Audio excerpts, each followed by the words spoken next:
RTV Audio. Descarga la nueva app y disfruta de los programas de RNE y nuestros podcasts originales.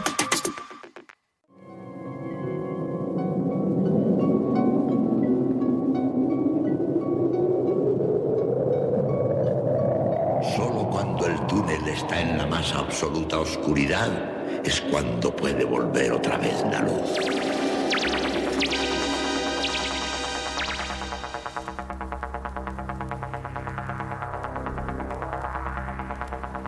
Estás entrando en el espacio en blanco. Una puerta a nuevas dimensiones de la existencia. Una nueva perspectiva sobre la realidad. Espacio en blanco.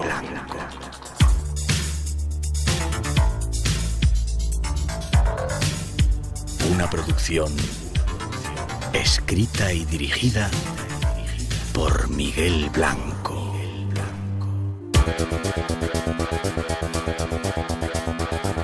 Hola, aquí llegamos. El misterio nos va a acompañar de nuevo. Comienza el espacio en blanco aquí en Radio Nacional. Algo que ya hacemos con un programa especial que os hemos preparado. Los saludos y la bienvenida en nombre de todo el equipo. Esta noche en la parte técnica Pedro Verástegui, lo he dicho bien, Verástegui, Ricardo Aguilera en la producción, Juan Gómez en la redacción y Tere Vilas en la locución. Además Natalia Sotillos en la realización y coordinación como siempre, y este que os habla, Miguel Blanco, como siempre, un placer compartir este tiempo mágico de radio aquí en nuestra casa. Tenemos forma de comunicar con vosotros. Escríbenos al correo espacioenblanco@rtve.es. Mándanos un WhatsApp al 633 50 50 11 y búscanos en las redes sociales como eBlanco Radio RNE. Redes sociales que como siempre controlan nuestros compañeros Ramón Álvarez, Juan Gómez y Antonio Baena. Y ahora un consejo, no os perdáis los temas que os hemos preparado hoy. Vais a disfrutar con ellos. Ahí va un avance.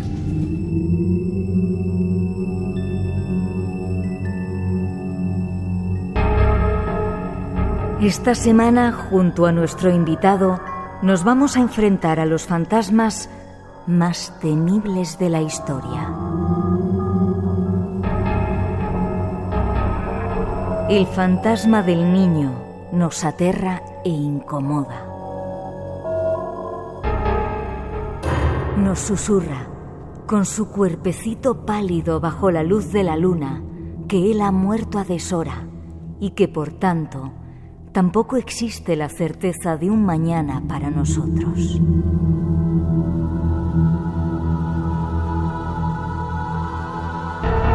Un niño que camina, pálido, por una carretera solitaria. Una figura de pequeña estatura que juega en el largo pasillo de un hotel. Un bebé que se aparece llorando a las puertas de un cementerio en el bosque. Son los inocentes, los fantasmas más temidos de la historia. Miles de personas en todo el mundo se han encontrado con ellos.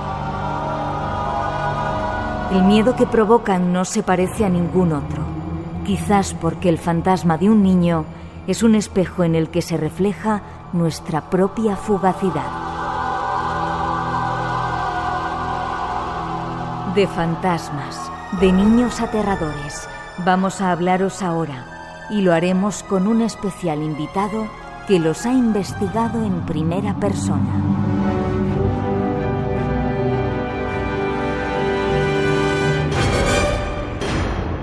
Después viajaremos por la historia para descubrir que una de las reinas más conocidas de España no estaba loca. A prepararse. Emociones fuertes esperan esta noche y solo nos faltas tú para vivirlas.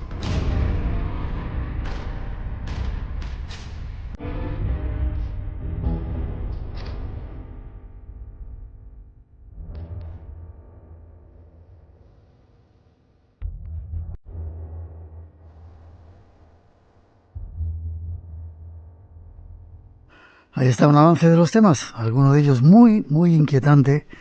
Y para tratarlo vamos a presentar a nuestro invitado especial de la noche. Un compañero, periodista, miembro del equipo de Cuarto Milenio, Javier Pérez Campos. Buenas noches, Javier. Hola, Miguel, ¿qué tal? Buenas noches. Tú no aprendes, ¿eh? ¿Cómo te gusta meterte en... No es meter miedo, pero meterte en los temas esos más... que ponen los pelos de punta, ¿eh?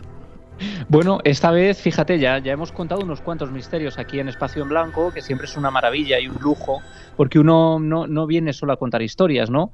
Viene a meterse en un ambiente donde se produce la magia, ¿no? Y es la magia de las emociones. Y ese es en el fondo también lo que yo pretendo con mis libros, ¿no? Las emociones son lo que nos hacen vivir, lo que nos hace sentir, lo que nos hace estar alerta, estar vivos. Y en esta ocasión lo hacemos con, yo digo que es el tipo de fantasma o el fantasma que más aterroriza a la historia, ¿no? Al hombre a lo largo de la historia, que es el fantasma del niño. Déjame que recuerda alguno de los libros. Te digo que lo logras, eso de inquietarnos y hacer que salgan las emociones. Los enigmas del apocalipsis maya, En busca de lo imposible, Los ecos de la tragedia, Están aquí, son otros, Los guardianes, Los intrusos, y ahora tu último trabajo, Inmaturi, Los inocentes. ¿Por qué los niños?, te pregunto, Javier.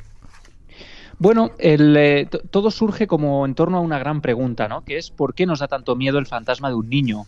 Yo creo que todos los oyentes en este momento, en todas las situaciones en las que nos estén escuchando, ¿no? Alguno en la cama, en el coche, en el podcast, incluso después, pero estarán ya pensando en fantasmas de niños digamos de la cultura, ¿no?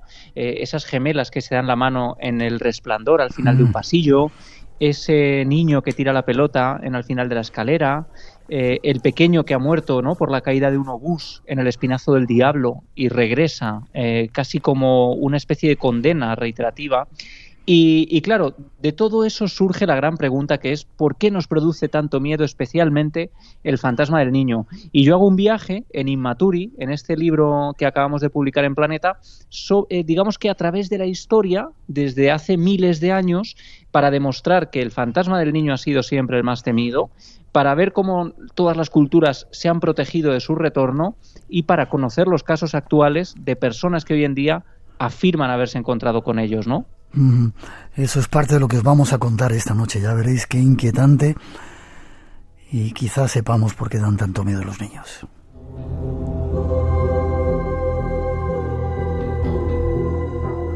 Me recordaban, Javier, que aquí tenemos un niño en un baño, Aldo Linares, a quien bien conocemos los dos.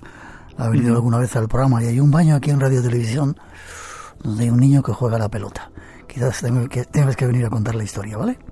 Bueno, tenemos que hacerlo, claro, y meter un micrófono ahí, Miguel, hay que meter un micrófono. Sí. O si no, te dejamos aislado, como haces de vez en cuando en el programa, y te quedas ahí un ratito para ver qué pasa.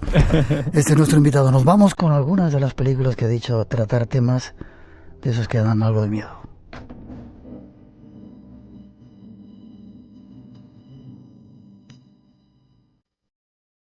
Algunas de las películas de la historia han hablado de ellos. Su pequeña figura nos inquieta profundamente. Este es un ejemplo.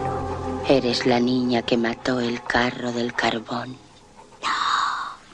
Eres la niña que mató el carro del carbón. No.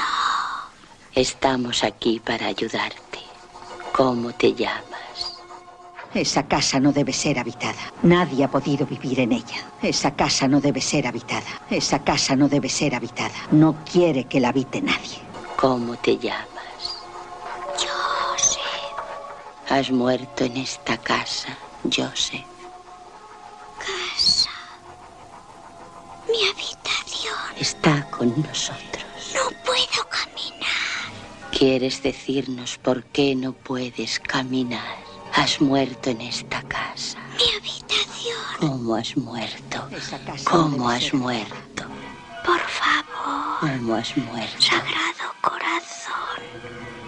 Mi medalla. ¿Cómo has muerto? Padre.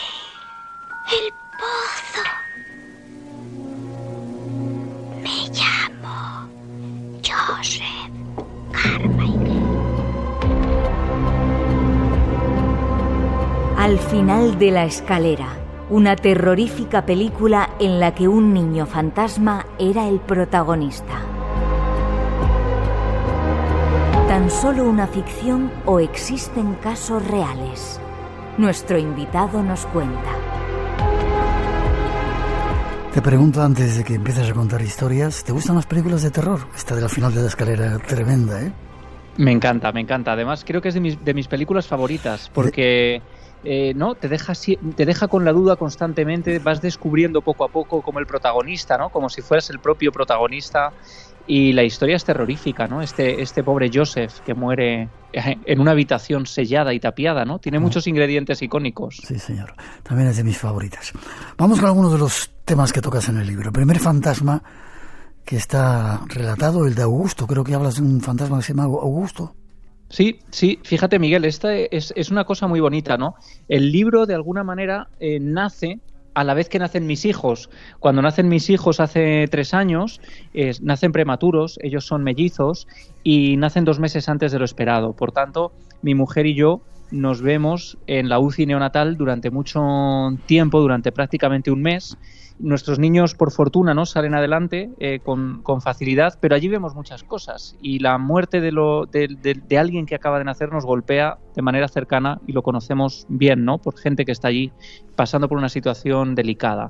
Y a la vez que pasa esto, de manera casual, yo empiezo a recibir, casual entre comillas, ¿no?, porque ya sabes que aquí creemos poco en la casualidad, y de manera casual yo empiezo a recibir casos de personas que afirman haberse encontrado con fantasmas de niños, a la vez que yo estoy descubriendo los nuevos miedos de la paternidad.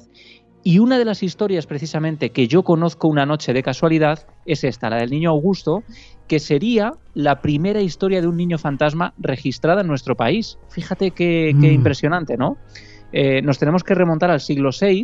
Esta historia se recoge en el libro Vida de los Santos Padres de Mérida. Es un tratado, digamos, que recoge la vida social y de personalidades importantes en la Mérida del siglo VI. Bueno, pues allí se relata la historia de un archidiácono llamado Paul, que una noche tiene que acudir al convento de la Egregia Virgen Eulalia en mitad de la noche, porque hay un niño que vive con los frailes aprendiendo la vida monacal junto a otros niños de la misma edad, y hay un niño que es Augusto, que enferma, según nos cuenta el texto, enferma de manera repentina, de manera muy grave además, y tienen que atenderle inminentemente, ¿no? Allí acude Paul, que es el que escribe después la historia en primera persona, porque la vive él, y cuenta que Augusto fallece efectivamente en medio de la noche. Y claro, no pueden enterrarle porque es de madrugada, tienen que esperar a que amanezca al día siguiente para poder darle sepultura, por lo que en la pequeña celda, humilde celda, dejan el cadáver del pequeño Augusto de unos 6-7 años. Lo que sucede es que sus amiguitos no saben que Augusto ha muerto, y sin embargo, esa noche hay otro pequeño de su misma edad que se llama Quintiliano, que escucha la voz de Augusto que procede desde el patio del convento. Y aunque no sabe que su amigo no ha muerto, él no lo sabe todavía, pero sí percibe que esa voz es muy extraña, es una voz angustiada, y le da miedo y decide no salir a buscar el origen de ese sonido. Pero quien sí lo hace es otro niño que está al lado, que también escucha la voz, es el segundo testigo de esta historia, que se llama Veraniano y que es un poco más valiente. Así que decide abandonar la cama y salir de madrugada al patio del convento a buscar el origen de esa llamada. Y lo que descubre es que allí, bajo la luz de la luna, está su amiguito Augusto mirándole con el rostro perdido, y dice el texto, con la cara más blanca, más pálida que la nieve. Y yo digo en el libro, ¿no?, que aunque un niño no sabe lo que es la muerte, sí sabe lo que es un fantasma, y lo único que puede hacer el pequeño Veraniano es echar a correr y dejar atrás a esa figura fantasmal que es su amigo Augusto, que ha venido a despedirse desde el otro lado.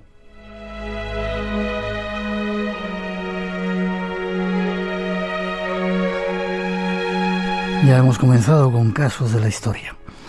Hay otro caso que cuentas en el libro, el de Marta, un médico de una población cercana a Badajoz, que creo que iba por la carretera y vio algo también curioso. Sí, aquí lo bonito además, Miguel, es que las capas se van solapando, ¿no? Yo soy una persona a la que le interesa todo, le interesa absolutamente todo, la literatura, la antropología, la arqueología, la historia, el misterio, todos los palos, ¿no? Por eso me gusta Espacio en Blanco, porque es un sitio donde hay cabida a todo lo que me fascina, ¿no? Y en el fondo mi libro es un contenedor también de todo eso.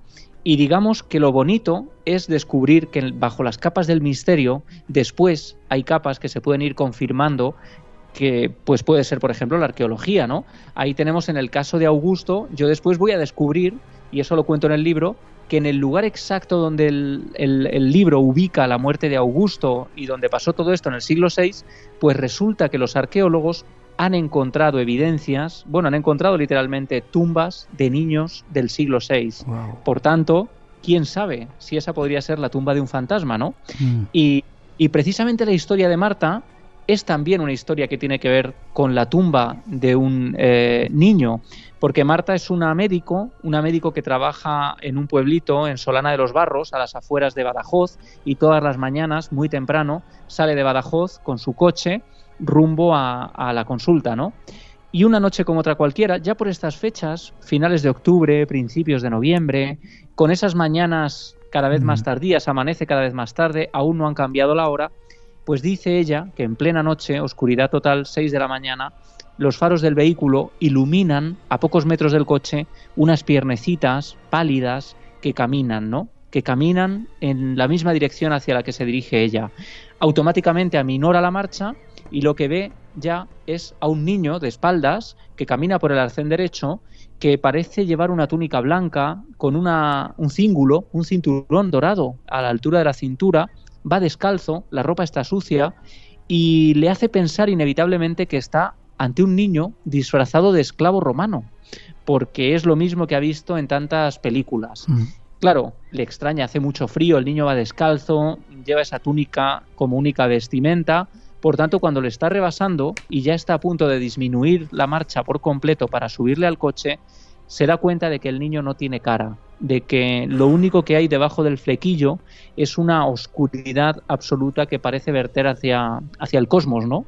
No hay ojos, no hay nariz, no hay boca, y Marta, aterrorizada, lo único que puede hacer es acelerar, pisar el acelerador, huir de allí a toda velocidad y preguntarse qué ha visto. Pero claro, la gran sorpresa, Miguel, llega cuando nosotros nos vamos para allá a investigar y descubrimos, de nuevo en un tratado, ¿no?, arqueológico de la zona, pues que a menos de 40 kilómetros de allí se había encontrado una tumba muy particular que se puede visitar en el Museo de Arte Romano de Mérida, y que es la tumba a un niño llamado Mirinus, que había sido un niño esclavo romano. Y ahí está la gran clave, ¿no? La testigo hablaba de un niño esclavo romano, y cómo puede ser, la casualidad o no, de que a pocos kilómetros de allí se haya encontrado tiempo atrás, sin que ella lo supiera, la tumba de Mirinus, un niño esclavo romano.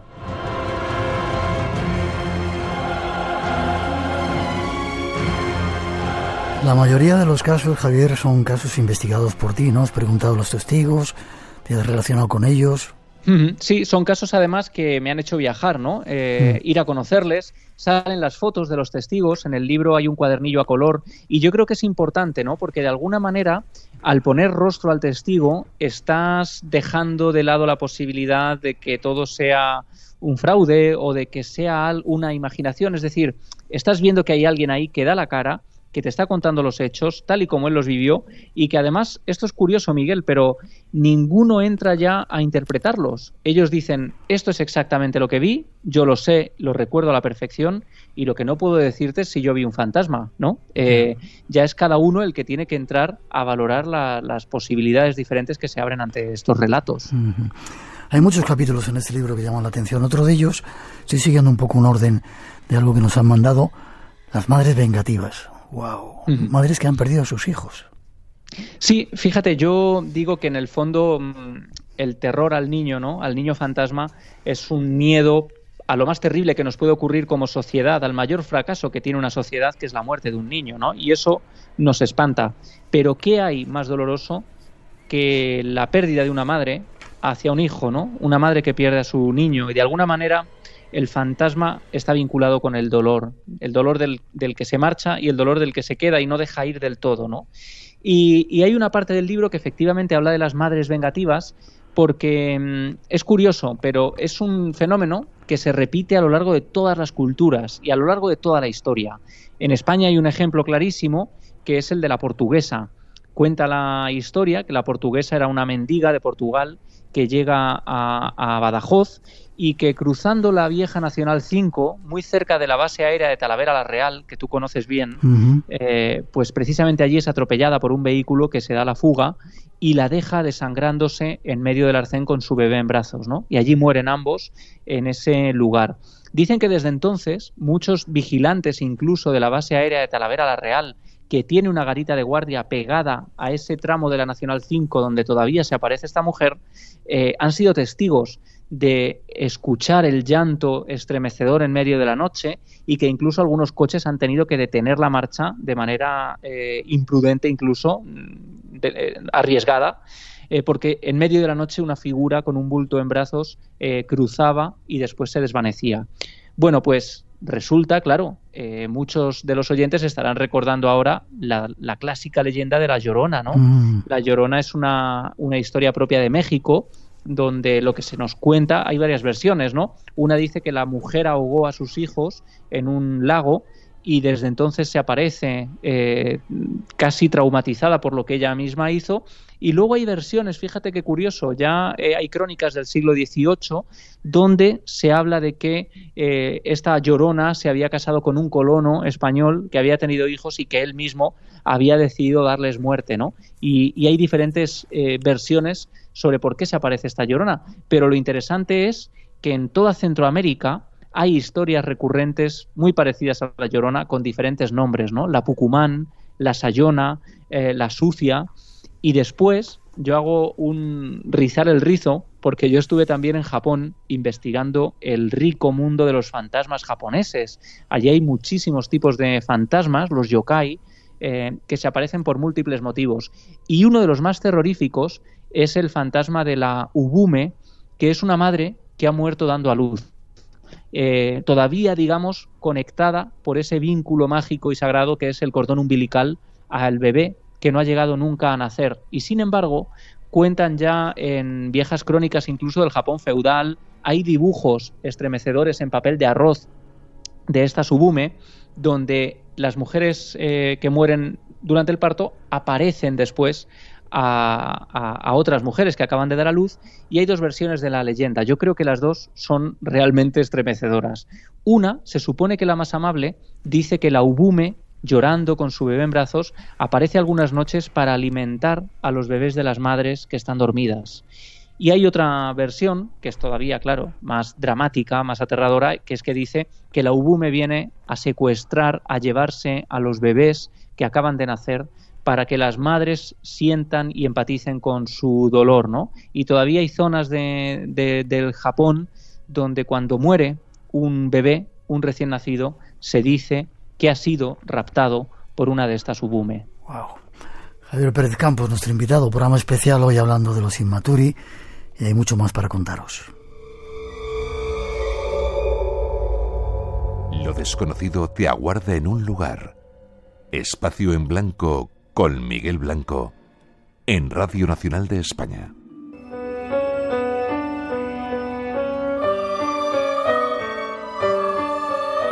Hay más casos de niños fantasmas. Y más películas que intentan retratarlos. ¿Cuántos árboles? Qué bonito, ¿eh? No se parece nada a Boston. Ya estamos. Bueno, ¿qué te parece? ¡Wala! ¿Todo esto es nuestro? Hasta nos han dado el bosque para usar como jardín. El típico cuento. Los niños se retaban a entrar de noche en el bosque. Sabían que tenía algún tipo de poder. Lo temían. El bosque tiene algo extraño. Esta tierra es perversa.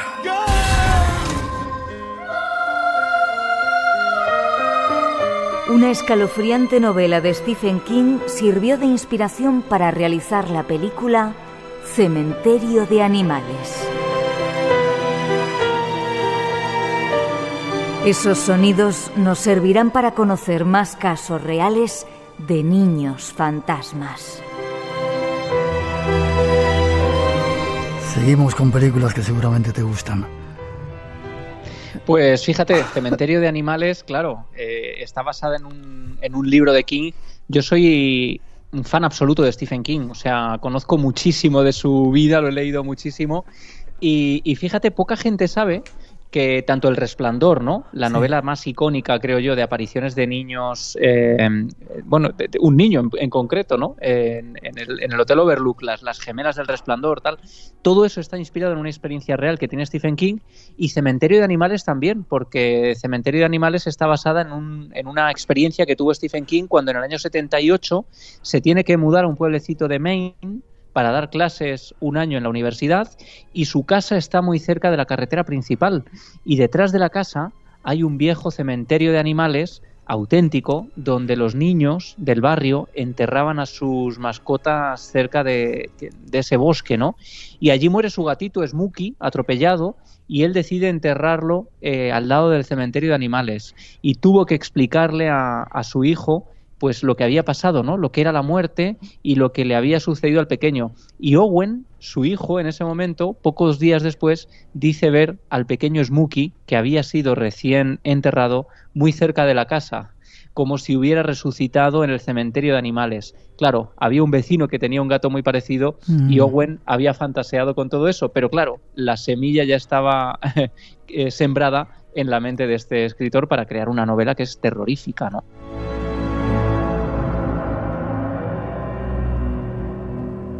Pues hablando de cementerios, vamos con niños en cementerios. Si estás en el espacio en blanco, había que hablar del niño blanco, en Aceitunilla. Uh-huh. Ese es uno de los grandes iconos un poco del libro, ¿no? Porque en el libro hay muchas historias un poco desconocidas, pero luego hay figuras emblemáticas del misterio, como es este niño blanco que se aparece en el cementerio de Aceitunilla, en las Urdes. Ya desde 1800 hay crónicas que hablan de él, de esta figura, que ha sido vista en ocasiones por decenas de personas a la vez, cazadores que venían de madrugada hacia el pueblo y se encontraban con él a las puertas de este cementerio, emitiendo un llanto estremecedor y siempre descrito de una manera muy particular, porque quien ha visto al niño blanco dice que es una figura de muy pequeño tamaño, como si fuera un bebé recién nacido al que tú pones de pie y que se va tambaleando como si fuera incapaz aún de mantenerse así, ¿no? Erguido, y a veces va arrastrándose con una especie de sayo o manto como el que le ponen a los niños cuando nacen alrededor, que emite una luz, un blancor muy especial. Pero lo que más aterra a los testigos es que cuando se encuentran con el niño blanco, este hace un gesto que todos imaginaremos ahora, y es que les echa los bracitos, ¿no? Como ese niño que quiere que le cojan. Wow. Pero no solamente es el único, el de Aceitunilla. En Aigala hay otro caso también de un niño blanco. Sí, en Aigala hay otro caso, y fíjate, esto es curioso porque algunos al niño blanco de esa zona le han vinculado con algo muy aterrador, que provoca un miedo como ningún otro a los testigos. En ocasiones también han percibido que viene como a ayudarles, a darles aliento en algún momento, pero lo interesante, Miguel, es que este tipo de aparición tan concreta está muy vinculada con unas apariciones que fueron relativamente recurrentes en la Edad Media, pero que luego no se fijaron culturalmente. Es decir, ahora en la literatura, en el cine, tenemos imágenes de niños de 6, 7 años, ¿no? Como algo que se repite de manera recurrente. Pero es que en la Edad Media, y hasta bien entrado el siglo XVIII, tal y como recogió el antropólogo polaco Ludwig Stoma, hubo un tipo de apariciones muy concretas que eran las de fetos y neonatos. Es decir, niños de muy corta edad, de pocos meses, algunos incluso que se aparecían no habían llegado a nacer, habían muerto o bien en el vientre materno o bien durante el parto, y regresaban del más allá, cuentan las crónicas, por un motivo muy sencillo, y es que, primero de todo, no se les podía enterrar en los camposantos, porque era terreno sagrado, y al no haber sido siquiera bautizados, no se les podía enterrar allí. Se les enterraba generalmente a las afueras de los cementerios, Y esto es curioso porque el niño blanco, precisamente, su radio de acción es a las afueras del cementerio de Aceitunilla, nunca dentro. Y el segundo motivo es que muchos de estos niños llegaban al mundo y morían y no tenían nunca o no recibían siquiera un nombre, ¿no? Por tanto, cuenta, por ejemplo, el medievalista francés Claude Lecoté, uno de estos casos que ocurren en el Camino de Santiago, que el testigo encuentra a un bebé también de muy corta edad, como si fuera un feto caminando, y lo que hace es ponerle un nombre. Y cuando le da el nombre, le da un poder, le da una dignidad, y eso hace que el pequeño pueda por fin trascender y marcharse al otro mundo. Qué curioso. Has investigado muchos lugares, hablamos de cementerios, voces de niños en cementerio. Creo que has recogido historias aquí en el cementerio de la Almudena en Madrid. Sí, fíjate, ese es uno de los casos más impresionantes, quizá por el escenario, ¿no? Más de 5 millones de almas allí enterradas, una auténtica ciudad para los muertos. Supongo que mucha gente lo habrá podido conocer, bien porque tiene allí a alguien enterrado, o bien incluso porque hay rutas, ¿no? Yo mismo hice varias rutas por el cementerio de la Almudena, he hecho conexiones en directo, lo conozco bien, ¿no? Es un sitio en el que me he movido mucho, es un sitio que animo a la gente que visite Madrid que vaya a verlo, porque hay auténticas obras de arte funerario que impresionan muchísimo. Y allí me desplazo porque me cuenta uno de los vigilantes a los que yo había conocido durante algunas de mis visitas, pues que por favor acuda, porque desde hace varias noches tienen la sensación de que hay un grupo de niños que parece corretear y jugar en la antigua zona del parvulario, precisamente la zona más antigua del cementerio de la Almudena, en el cementerio de Epidemias, 1800, es cuando se abre, ¿no? Y el que tiene el dudoso honor de inaugurar el cementerio de la Almudena es Pedro Regalado, un niño que es enterrado allí a mediados del siglo XIX, ¿no? Bueno, pues en toda esa zona vieja del cementerio, la zona más antigua, donde todavía hoy se pueden ver fotografías post-mortem que se hacían a los niños cuando morían y se fingía o se les atrezaba como si estuvieran vivos, se hacía la fotografía, alguna de esas fotos aparecen en mi libro, ¿no?, del cementerio de la Almudena, pues ahí decían que tenían la sensación de que alguien jugaba y corría alrededor de ellos y que había movimiento infantil. Y bueno, pues para allá que me fui, ¿no? Me fui para el cementerio de la Almudena, nos metimos allí de noche intentando ser testigo de las voces que allí ocurrían. Y he de decir que allí, efectivamente, llego a escuchar algo, ¿no? Llego a escuchar unas voces, yo lo cuento en el libro, pero de alguna manera consigo dar solución a esas voces en concreto.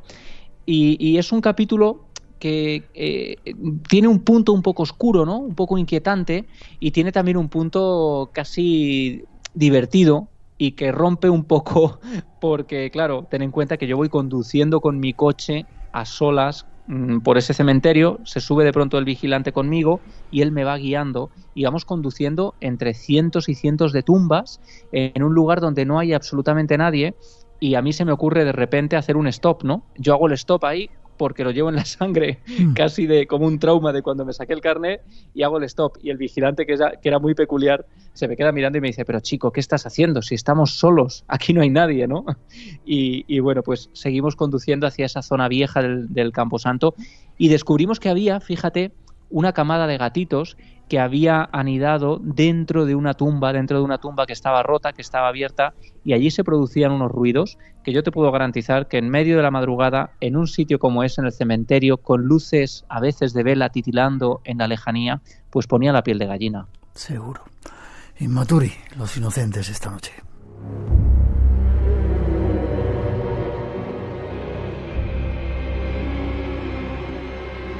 Radio Nacional de España, la que quieres.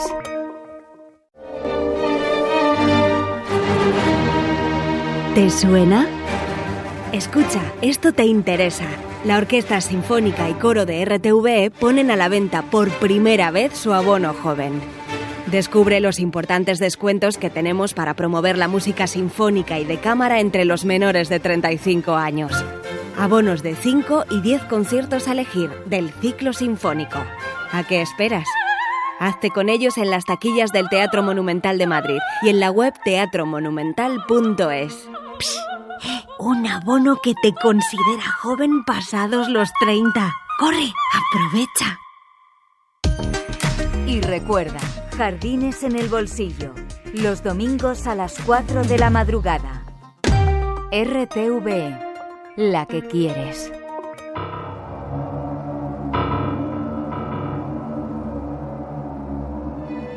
La maldición, una película que relata la historia de un niño asesinado por su padre y que regresa para vengarse, nos sirve de ejemplo. Hola, soy Peter Spencer. Vengo por lo de la venta de la casa. ¿Hay alguien?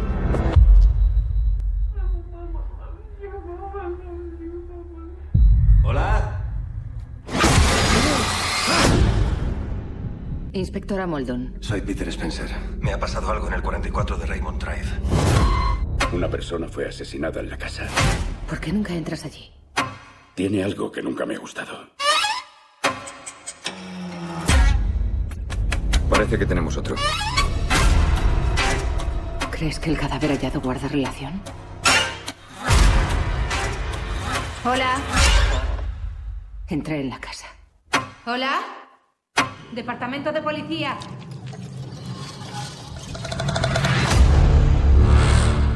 Creo que algo me ha seguido hasta casa. Mami, ¿qué es lo que pasa? ¿Qué pasa? Tenemos que salir de aquí, ahora mismo.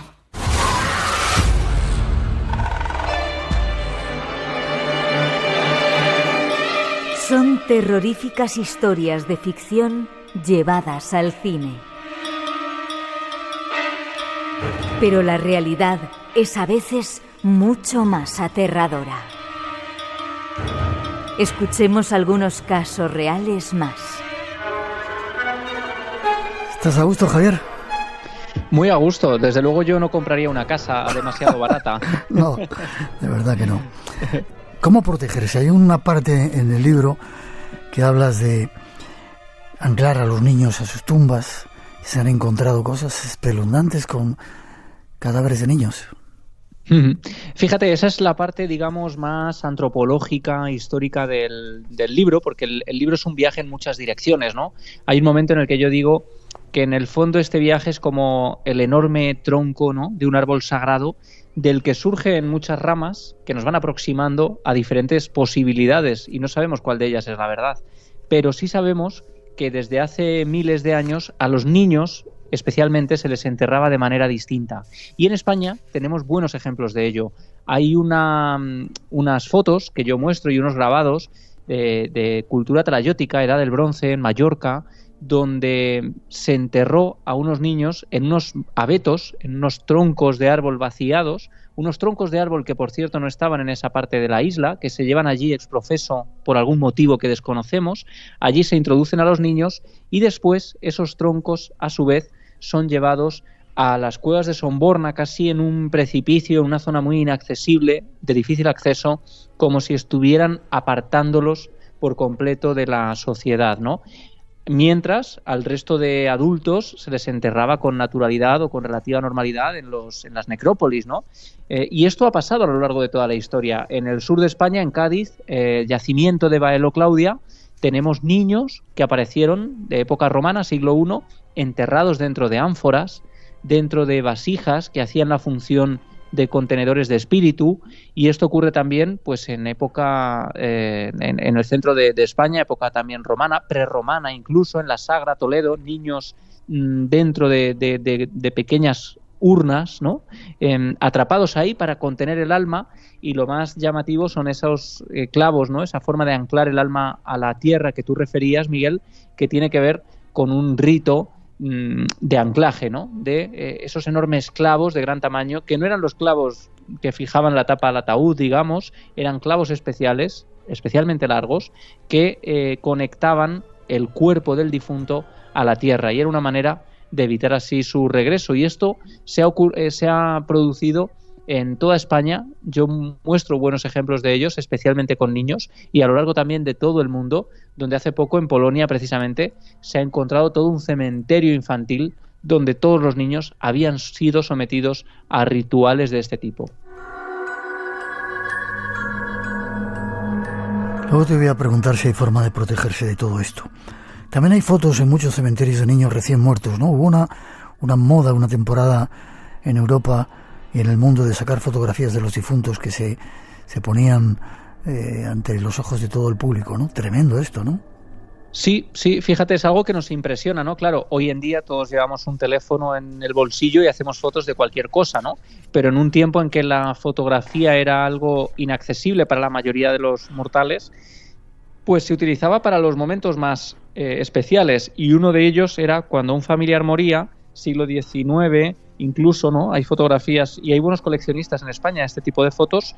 Era la manera de recordar al difunto, ¿no? Ya se le iba a enterrar, iba a desaparecer de la vista, digamos, de los que estaban con él, y la manera de conservarle directamente era hacerle una última fotografía.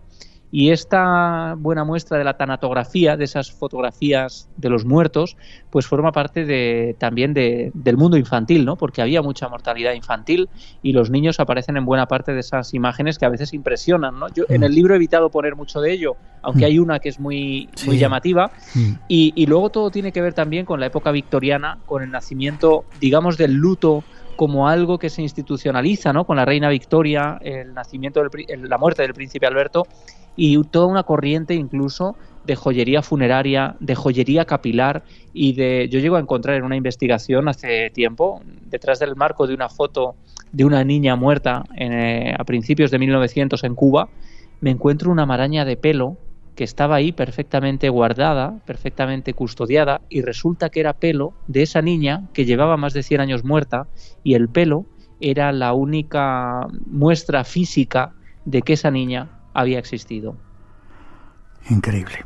Vamos a escuchar películas que seguramente nos gustan a los dos. Ese accidente de ahí delante. Sí. Una señora ha muerto. Dios mío, ¿puedes verla? Sí. ¿Dónde está? Está junto a mi ventanilla.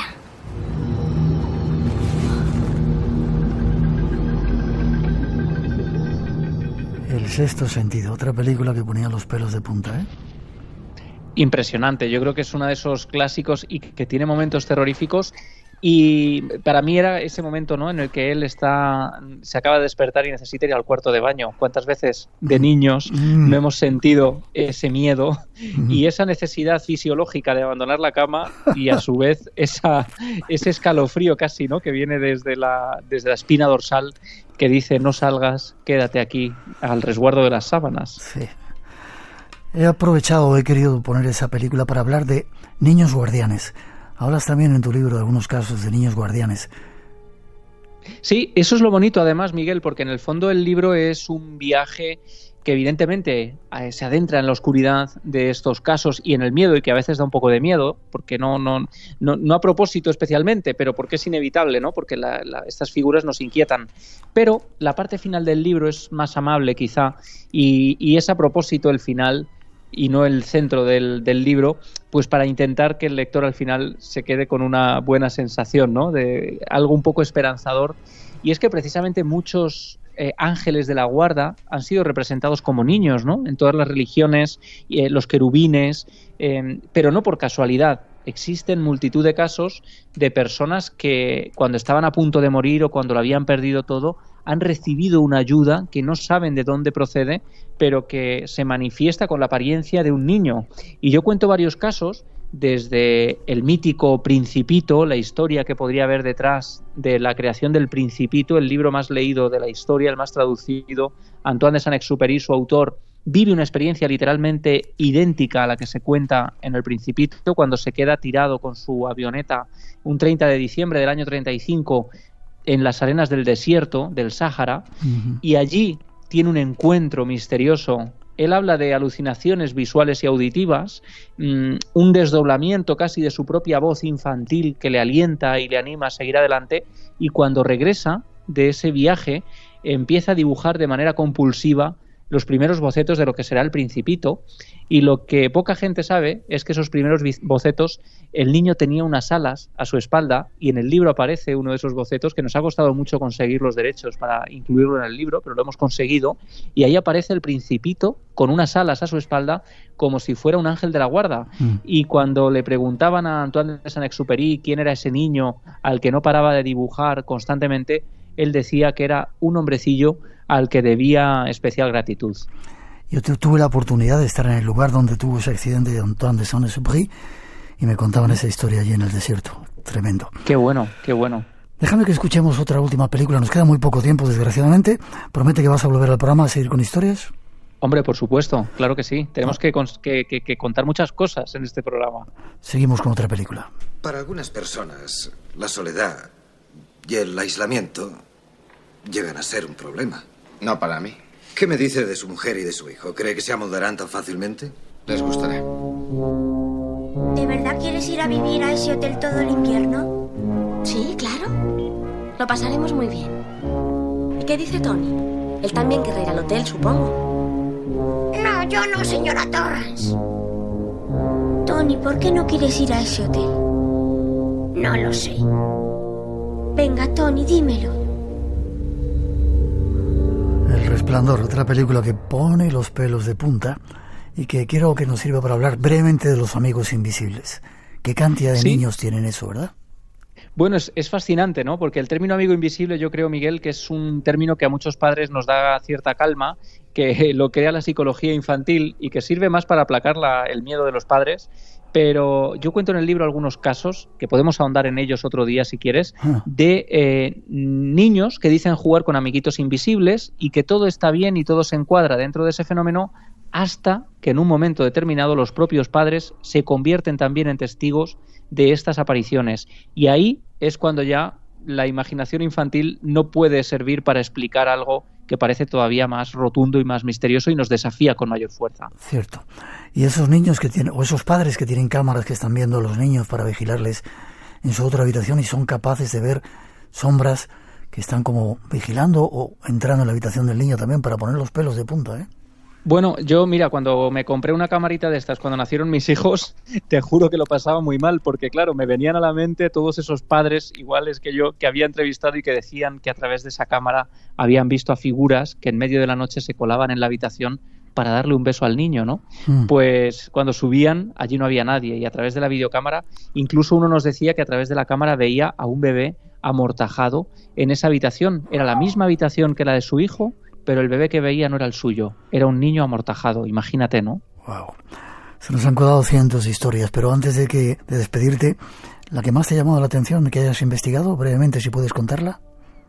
Pues fíjate, yo creo que una de las más impactantes por el lugar en el que se ubica es la historia de Andresito. La tenía aquí ¿no? Reservada, sí, Andresito. Claro, pues podemos dedicarle casi un programa a Andresito, si te parece un día, porque claro, es un niño al que han llegado a ver agentes de la policía local, a que han visto funcionarios, vecinos de Vitoria, y que además su historia aparecía en la página web del Ministerio de Interior, con lo cual tenía mucha fuerza, y yo conseguí el permiso para adentrarme en el Palacio de Justicia de Vitoria, por cuyos corredores decían se aparecía el fantasma de Andresito. Y lo que me pasó, la verdad, es que fue una historia muy impactante y aguanté menos de lo que debía en ese sitio.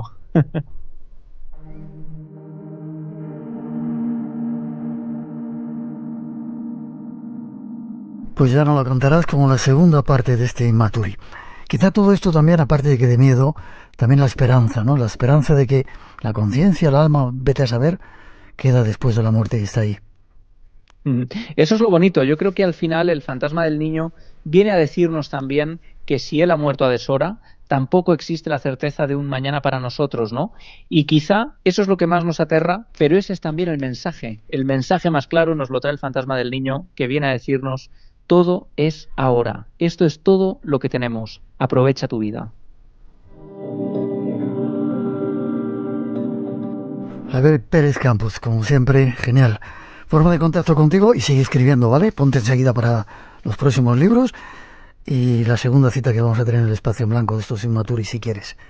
Pues será un placer, Miguel, desde luego. Muchas gracias a todos, gracias a vuestro equipo maravilloso que nos ha sumergido en una cápsula muy especial y gracias a todos los oyentes. Ha sido un placer. ¿Y forma de contactar contigo ahí? Pues en Twitter, Instagram, @Javi Pérez Campos, ahí me pueden encontrar y para cualquier cosa yo estoy muy pendiente, muy al loro. De las historias que me han contado muchos amigos a través de estas redes, ha nacido este Inmaturi. Será un placer volver a tenerte. Gracias por haber estado con nosotros, te deseo lo mejor. Besitos a tus niños y a tu gente y seguimos hablando de Inmaturi y del resto de los trabajos que estás haciendo por ahí. Un abrazo muy grande, maestro, amigo. Gracias, Miguel. También para ti, fuerte. Hasta muy prontito.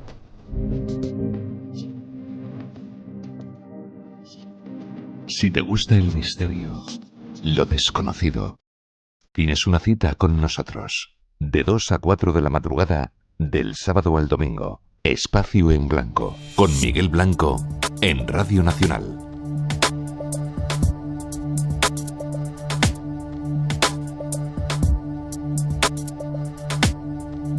Por estas fechas, más o menos, otros años se celebraba en un lugar donde hay uno de los misterios más importantes del mundo, un congreso, una bienal, donde se reunían algunos de los más importantes especialistas. Me refiero a Belmez de la Moraleda. Este año no se ha hecho todavía, vamos a ponernos en contacto con su alcalde, Pedro Jesús Montávez. Buenas noches, Pedro. Hola, buenas noches, Miguel. ¿Cómo están las caras? Te pregunto antes de nada. ¿Cómo está el pueblo antes de nada? Te lo pregunto. El pueblo como siempre, o quizás mejor. Seguro. Bonito, todo precioso. Está recogiendo la aceituna, supongo ahora, ¿no? No, todavía hemos comenzado en breve. Aquí la aceituna un poco más tardía. Más tardía. Bueno, como te decía, mucha gente nos está preguntando, y supongo que vosotros también, ¿qué pasa con la Bienal que se celebraba a septiembre, octubre? ¿Este año no lo ha habido? Sí, este año no ha sido posible, ya que el cambio político que ha surgido en el ayuntamiento, hemos cambiado de corporación. Y como todos sabemos, pues para preparar este evento no es una cosa que se prepara de un día para otro. Uh-huh. Hay que prepararlo con mucho tiempo, por el tema de los ponentes, y coordinarlo todo.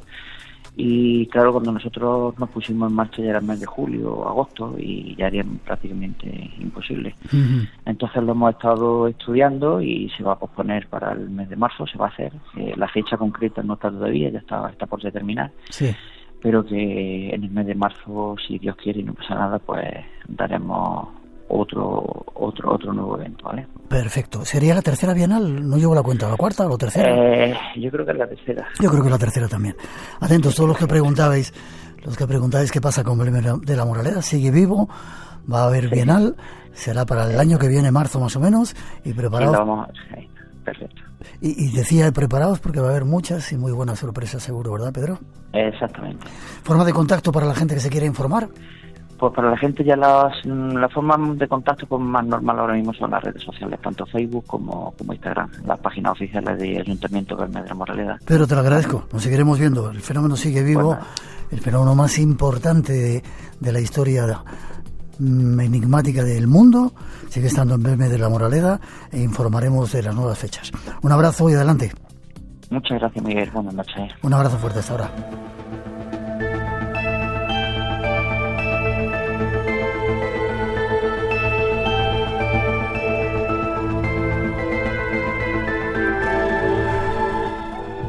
Tenemos que hacer una pausa obligada. Llegan las noticias a las 3, las 12 en las Islas Canarias. Ojalá con buenas noticias.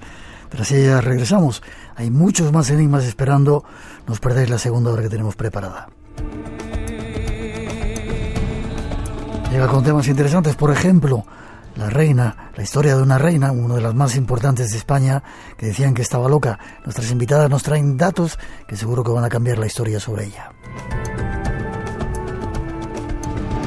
Eso y más nos espera en la segunda hora apasionante del Espacio en Blanco, redes sociales abiertas, eBlanco Radio Nacional, y nuestras compañeras y compañeros llegan ahora con la información y después seguimos. Enseguida regresamos, no vayáis.